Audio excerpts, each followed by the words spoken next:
تک بات محدود نہیں ہے، بلکہ جب یہ براڈ شیٹ کا اسکینڈل سامنے آتا ہے تو اپنی کچھ تقاریر میں وزیر اعظم پاکستان عمران خان برملا موسوی کا نام لے کر خوشی مناتے ہوئے نظر آتے ہیں، اور ساتھ ان کے وزیر داخلہ کہتے ہیں کہ براڈ شیٹ جو ہے وہ پاناما 2 ہے.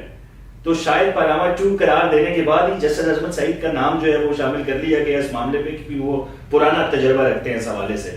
تو آپ کے خیال میں عمران خان نے کیوں بنایا ریٹائرڈ جسٹس کو اس کمیٹی کا سربراہ؟ جی، پہلا آپ کا جو سوال ہے پاناما 2 جو ہے، دیکھیں سر، وہ ان صاحب کی جو ہے نہ کسی بات پہ میں نے آج تک ہمارے میں سے کسی نے آج تک کبھی کوئی تبصرہ کیا ہے، نہ جو ہے نا ہم کرنا چاہتے ہیں، جو ہے نا یہ ہم نہیں کریں گے کبھی تبصرہ ان کا. لیکن میرا جو ہے نا اپنا آپ سے سوال یہ ہے کہ پاناما 1 میں نکلا کیا تھا جو کہ آج جو ہے نا پاناما 2 کی آپ بات کر رہے ہیں. پاناما 1 میں جو ہے نا جو نکلا، میں آج اس کو سمرائز کر دیتا ہوں کہ اس میں جو ہے اپنا اقامہ نکلا، اس میں بیٹے سے تنخواہ نہ لینے پہ برطرفی نکلی، اور اس کے بعد جج ارشد ملک نکلے اس میں سے. آج دیکھ لیں گے جی کہ جو پٹاری ہے ان کی پاناما 2 کی، اس میں سے بھی کیا نکلتا ہے. دوسرا جو ہے نا آپ نے سوال پوچھا جی کہ عمران خان صاحب نے یہ تحقیقاتی کمیشن کیوں بنایا.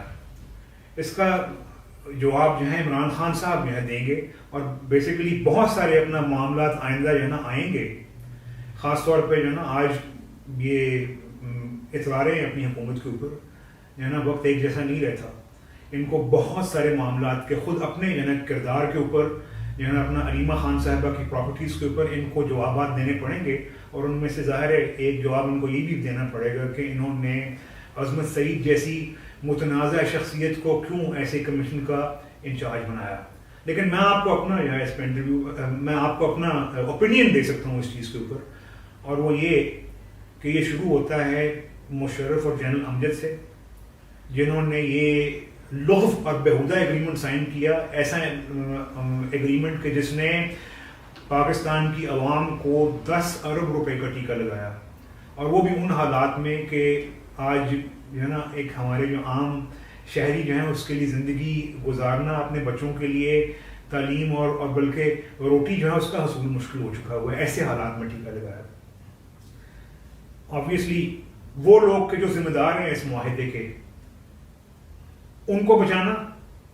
پھر اس کے بعد خود، یعنی آپ نے ابھی تھوڑی دیر پہلے جو ہے نا یہ سوال اٹھایا تھا آپ نے کہ یہ جو پیسہ جو ہے یہ بھجوا دیا گیا کمرشل اکاؤنٹ کے اندر، یہ بھی تو اپنا سوالات ہیں نا جن کے جوابات دینے پڑیں گے ان لوگوں کو.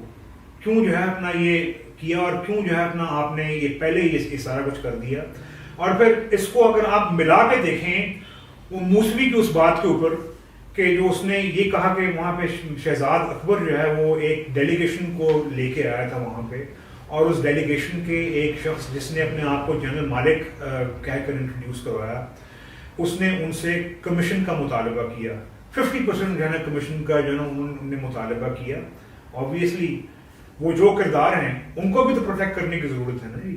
تو آج اور خود پھر اس میں عصمت سعید صاحب جو ہیں ان کی ذات بھی تو ملوث ہے، کیونکہ یہ بھی ظاہر ہے اس کانٹریکٹ کو سائن کرنے کے اندر یہ انسٹرومنٹل تھے as deputy prosecutor general NAB. یہ بھی تو ایک قانون دان تھے جن کو جو ہے اپنا بالکل اس کی مضمرات کا، اس کے نقصانات کا جو ہے نا اندازہ تھا. انہوں نے اپنے آپ کو بھی پروٹیکٹ کرنا ہے. تو آبویسلی اس وجہ سے جو ہے نا انہوں نے عصمت سعید صاحب کو اس تحقیقاتی کمیشن کا چیئرمین بنایا. تو آپ کے خیال میں یہ تحقیقات کسے کرنی چاہیے؟ کیا یعنی کہ اصول و قواعد کو ملحوظ رکھتے ہوئے منصفانہ قسم کی اگر تحقیقات کرنی پڑ جائے تو کون قابل لوگ ہیں؟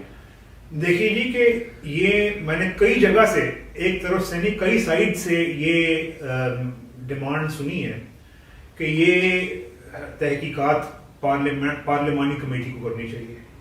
تو کیا آپ کو جو ہے قباحت ہے ایک پارلیمانی کمیٹی کو یہ تحقیقات سونپ دینے کی؟ اور میں تو یہ کہوں گا کہ اس میں ٹرانسپیرنسی ہونی چاہیے، اوپن تحقیقات ہونی چاہیے. جو فیکٹس ہیں وہ سب